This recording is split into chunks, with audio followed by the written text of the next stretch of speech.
Let me set the scene. It's the early to mid-2000s, the first Monday of your winter break. You sit with your goodie bag that you got from school from all the holiday activities you did the last day. You're watching PBS, and you hear these words. And by contributions to your PBS station from viewers like you. Thank you. You know Arthur is playing next, but when the show starts, the usual intro doesn't play. Instead, the show opens with Elwood City getting ready for the holidays. And then you see the title, Arthur's Perfect Christmas. And that is when you knew the holidays were in full swing.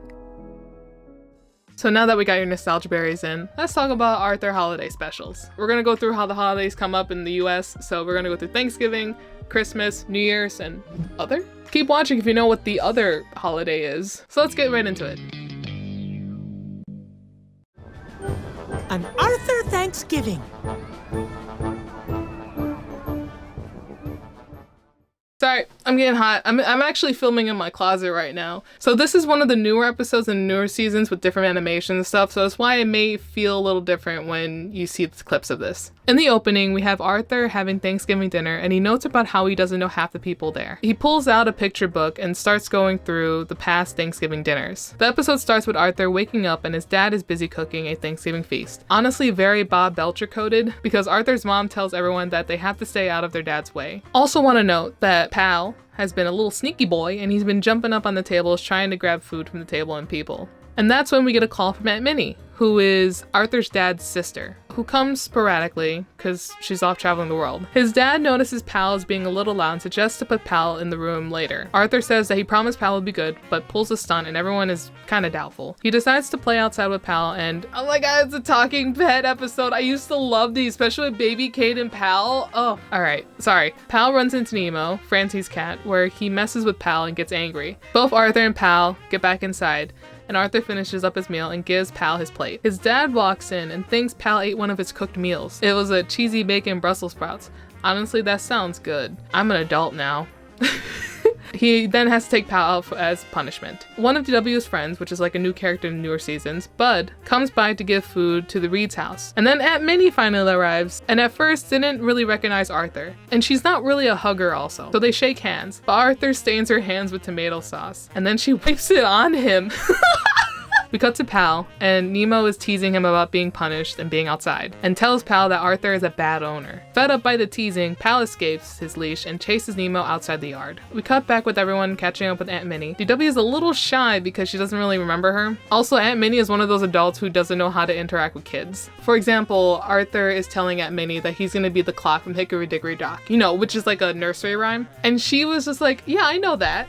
It's the one about the king, right? That like died within a year. And Arthur's confused. And she's confused. Again, I love her. She's funny. And then Aunt Minnie calls out the DW for hiding and avoiding her. They finally interact with each other. We cut to the family in the kitchen and they realize that Pal didn't eat the Brussels sprouts and goes to get Pal, but again, he got loose. Pal is still chasing Nemo all around unsuccessfully. But then eventually Pal gives up and tries to go home, but can't really find his way. We see Pal go through all the downtown area where the parade is happening. We then get a little glimpse of Mr. Ratburn and all the class getting ready for the parade. Pal's trying to find his way back home by using different smells, and he bumps into another dog and they actually befriends that dog. She has a whole feast for Pal to share and goes all out. We cut back to the parade and Arthur and his mom have created a little search party with the other neighbors. Ratburn rehearses with the class to prepare for the parade, but Arthur keeps messing up because he's worried about Pal. This gives Master Ratburn an idea to go to his husband's shop to create missing posters to help find Pal. Then he actually runs into a shelter with another dog who shares his treat. Pal is surprised to learn that he doesn't get a Thanksgiving feast and feels bad for eating the treat. But the other dog ensures it's okay. But of course, Pal being Pal, wants to return the favor. Pal runs back to the dog with a lot of leftovers and she's all for sharing it. And some funny little antics happen. Throughout the episode, DW and Bud constantly mess with Aunt Minnie, like going into the room while she's sleeping and tries to steal snacks while she isn't looking, but catches them and she makes them set up the table. But Bud has to leave eventually. Throughout the episode, all the people who saw Pal see the poster and finds Arthur to tell him. They end up going near the shelter where Pal was last seen, and they actually miss Pal just by a second because he was heading over there with all the food. And then we get a cute little scene where Pal just shares all the food with all the shelter dogs, and it's a really cute moment.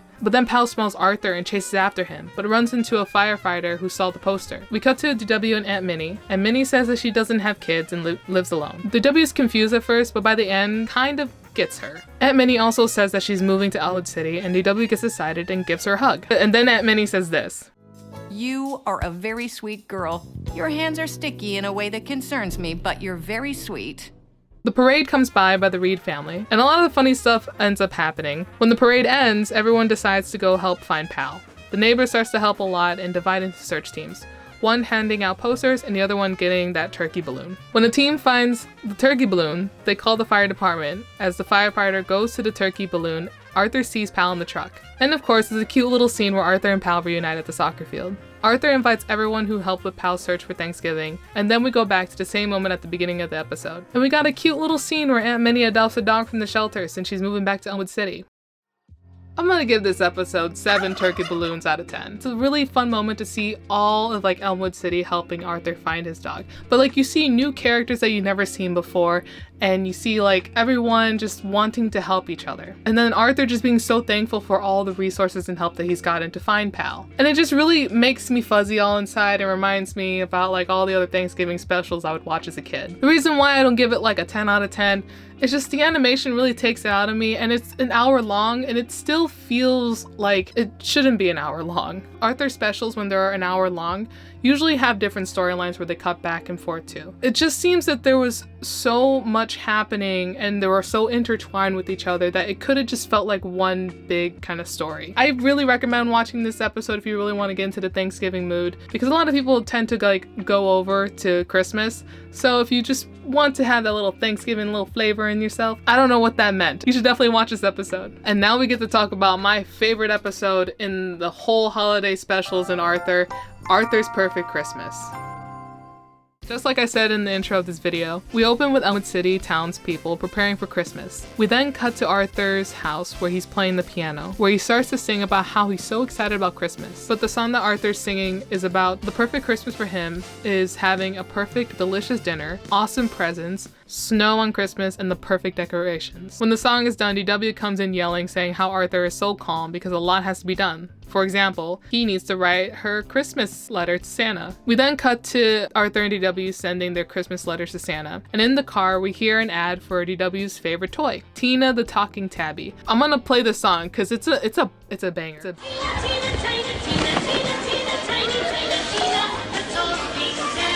Someone needs to make a remix. I'm not talented enough to do that. Again, absolute fire jingle, but Arthur hates it. Arthur arrives at school and bumps into Francine, who is annoyed of Muffy ignoring her because Francine isn't going to her Christmas party because she is celebrating Hanukkah with her family. Once class begins, we see George explaining what his family celebrates, and then Binky is up next telling how much he helps with soup kitchens and brings in a pie. And of course, Mr. Rapper goes nuts, but his excitement dies because Binky messes up the pie. School ends and Buster tells Arthur how his mom gets so weird because his parents are divorced. She tends to sit up really early for Christmas, days earlier, because of how anxious she is to make sure Buster has a good Christmas. We see Muffy being extra as usual and invites Francine again, but Muffy still won't listen. We cut to Arthur and his mom at the mall doing Christmas shopping, and of course, it is insanely crowded. Arthur goes along by himself trying to find the presents for his family, and he finds a present for his father, an olive picker.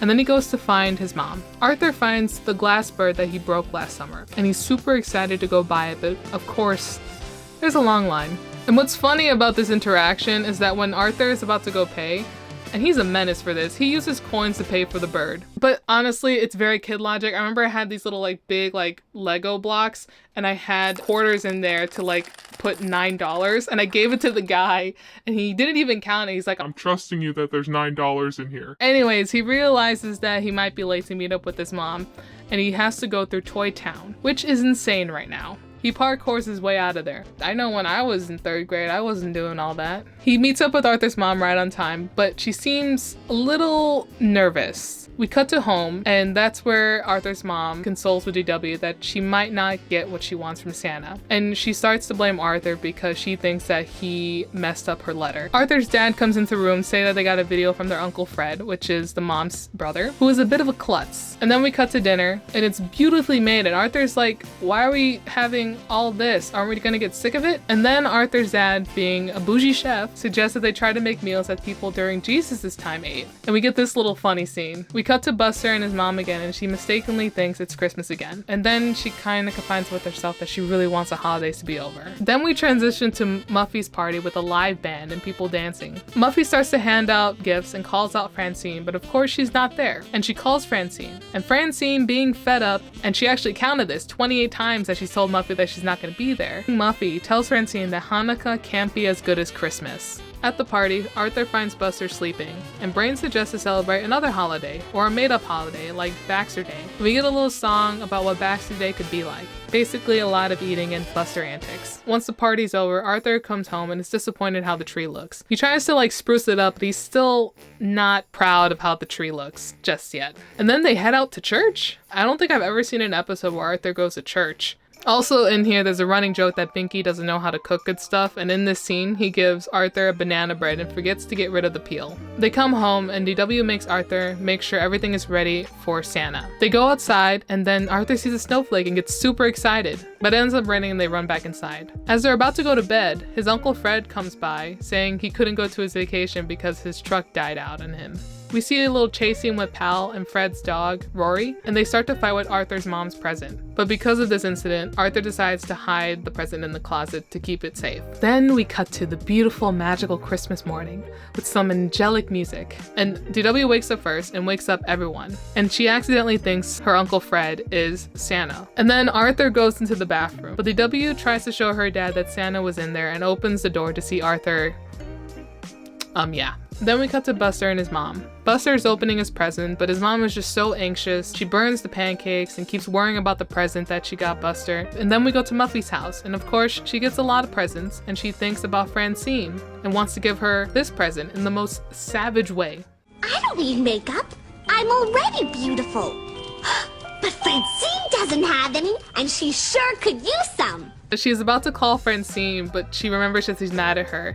Then we get a Muffy song where she's talking about how she's so sad that she can't call Francine. In a lot of this song, Muffy is basically using Francine, a lot, and this is not making her look good. Then we finally go back to the Reed's house, opening present, and Arthur goes to get his mom's present. And we get this really fun imaginary scene where his mom opens the present and he gets all the praise, even a parade for him. However, when he goes to get it, he accidentally drops it and it falls in the most dramatic way, and it breaks. Arthur is crying about the bird breaking, and his Uncle Fred goes to check on him. Arthur tells his uncle that Christmas is ruined, but encourages Arthur to come down anyways, that everything will be okay. Everyone starts to open their presents and is very excited to see all their presents. However, it is time for DW to open hers, and she is expecting Tina the talking tabby. The mom and dad are super nervous. She opens it, and it's a duck. She really tried to hold it in. She's 4 or 5 and she's devastated and has a huge tantrum. During her tantrum, she accidentally presses a button and the toy starts to talk,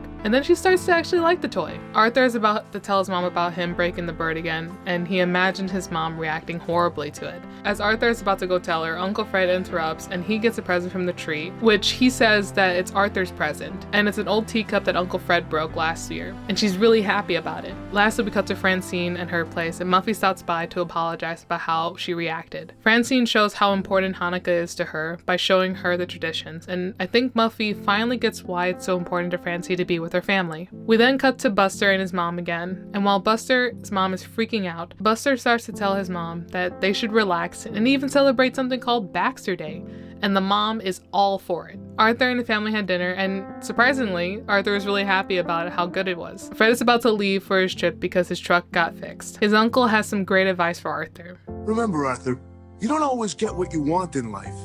Sometimes you get something better.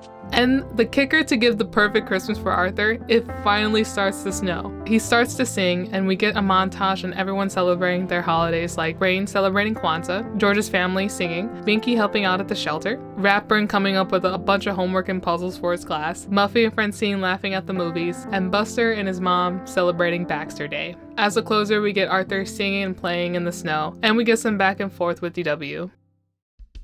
After watching this episode, I am kind of excited about Christmas. I just want to know, I don't know if it's just me being adult now or like world life altering events happening every week, but Christmas and the holidays just haven't hit. It's just the perfect like Christmas special to watch. And of course, this episode gets like 10 glass birds out of 10. Like, this is the one episode that I remember watching, not even a lot of times, but I just remember watching this and just never really forgetting about it. It's such an impactful moment in my life. All right, so what comes after Christmas? New Year's. Wait!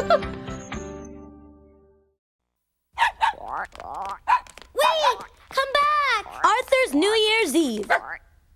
We open a montage of over the years of Arthur trying to stay up till midnight, and he fails every time. He then says that he's tired of it and he's not gonna try again this year. The episode starts with Arthur's mom saying that they will go to a New Year's Eve party, and DW is upset that she can't go, and also that she can't stay up till midnight for New Year's Eve. The only reason why is because she's too young. And this kind of breaks the fourth wall because she says this. How can I always be too young? It's like I never get any older.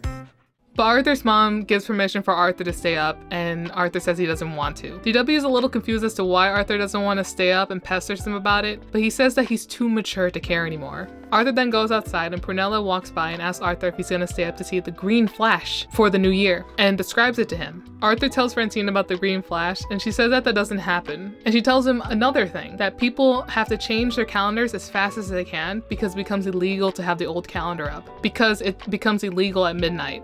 And if you don't do it fast enough, the New Year's Eve police will arrest you. And we get this really funny clip of Grandma Thora being arrested. Binky tells him that that's ridiculous and fake and confronts Arthur for not staying up late. Binky then proceeds to tell about the wrestling match between the old man, which is the old year, and a baby, the new year, and says if the baby loses, it has to live with a groundhog, and then there's 6 more weeks of winter. I love Binky so much. He's just so funny. He's not trying to be funny. He's just legitimately like that, and I just love Binky's character so much. Arthur tells Buster about all this, and he doesn't really know what to believe also, because he's never really stayed up also, but he heard from his cousin that the reason that all the adults go out is because they have like a meetup and talk a lot of smack about what they did to their kids that year. Kind of like a roast. And also at the meeting, all the parents plan what they're gonna do to their kids for the next year. For example, like no allowance. We cut to Arthur back at home, and he catches DW trying different techniques to help her stay up till midnight. And she teases Arthur, and he admits that he's gonna try this year. In a last attempt, DW tries to convince her parents to stay up, but they say no, of course. But DW does what DW does and tries to stay up. Throughout the night, Arthur is playing games with his grandma, and DW keeps getting out of bed to get more ice. In the last hour, DW goes to her grandmother, and her grandmother lets her stay up till midnight. Arthur starts to get a little sleepy, but his grandma tells him that he can take a nap and she'll wake him up. But when it's close to midnight, Arthur doesn't wake up, and midnight passes, and DW is kind of disappointed about how nothing happens. Arthur finally wakes up, and DW teases and lies to Arthur that he missed out on everything. And his grandma tells him that he didn't miss anything. And New Year's is about celebrating all the good moments from the past year. Then there's a really cute montage of all the past episodes where Arthur and his friends having fun. I never really got New Year's Eve as a kid. I still don't kind of get it as an adult also. Like how Arthur approaches it, it's mostly just an innocence of just like how they perceive New Year's Eve. And it's just, I don't know, it's very cute. As a rewatch right now, it doesn't really make me excited for New Year's Eve because I'm an adult and I feel the passing of time so much more, and it scares me that I'm wasting my life. But I'm gonna give this episode like a 6 out of 10. Maybe I'm biased because I'm not really into New Year's Eve and stuff like that, but it still gets me into like the little holiday season because 1, you get work off during these times, but also 2, it's just, it's also like holiday season. We got one more episode to talk about. The long, dull winter.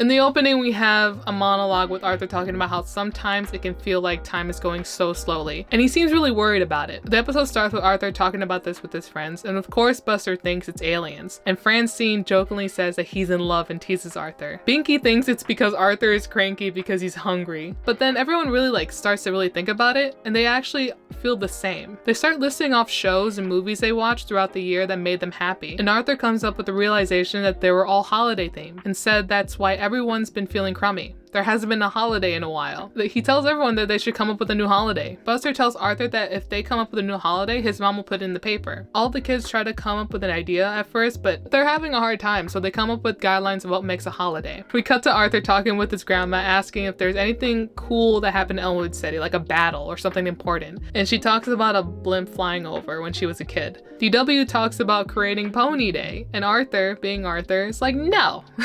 Buster pitches a holiday, Give Me Candy Day, where everyone gives Buster candy, and when he's done with his share, he gives out the candy to everyone else. Basically a mixture of Halloween and Christmas. When Francine pitches hers, it's a musical TV special where she sings about where people should do what they want and relax and have fun. Her holiday is Nothing to Do Today Day. And then for some reason, Brain comes up with Igneous Rock Day, because it's a rock and it lasts forever. Let him cook, let him cook! Binky's holiday is where there are non-stop fireworks for 24 hours, even during the day. And this really funny scene. Muffy approaches Arthur, but she doesn't have a holiday, and just suggests that whatever holiday that they come up with, that she will be in charge of the holiday merch. See, Muffy can be a little brat sometimes, but she's smart. Anyways, Arthur gets frustrated and calls for a meeting. He then calls them all out, because all the pitches that the kids were doing were all very selfish. Reminds them that they should focus on honoring something or someone important. Everyone is all motivated by Arthur's speech, but then they realize that it's almost Valentine's Day and feels like they don't need to come up with a holiday anymore. And the kicker is that DW walks in saying that she pitched Pony Day to the paper and they actually printed it out. The closing scene is that Arthur was disappointed, but Binky encourages him. It gives Arthur a whole year to create a new one, and Binky pitches his. I'm gonna give this episode 8 fireworks out of 10. If you haven't watched The Amazing World of Gumball, they actually make this episode also. Even the word sounds depressing. January. But basically the episode is calling out like how through October through December, there's just non-stop holidays. Once New Year's Eve has ended, basically a dry spell of holidays. And I think it's really funny because one, a lot of people have mentioned this in cartoons. It's a really fun episode to really reflect on that time of the year where it just feels so magical, especially as a kid. And when all that magic is kind of like gone and past, you're just like, now what? During these times, like you get so much time off of work, and then once like you're back from all the holidays, you're just like, damn, I really gotta like do a full month without any like days off. Those probably aren't all the holiday themed specials. I probably missed some here and there, so let me know if there's any things that I missed. What's your favorite moment of each episode? Arthur's Perfect Christmas, I just absolutely love it when he's parkouring through the toy aisle. I don't know why, but that moment lives like rent-free in my brain, especially when he does the monkey bars and Tina the Talking Tabby like jingle is playing and it matches the same rhythm of it. I don't know why, it clicks. Also, before I close this out, I also want to mention that I'm on a year sabbatical trying to make content creation my thing. If you really like this, please share, subscribe. It would really help a lot, and I thank you for the support. Happy holiday season, everyone. Next video is going to be about TV Christmas movie specials because I just want to feel something this holiday season. Okay, bye!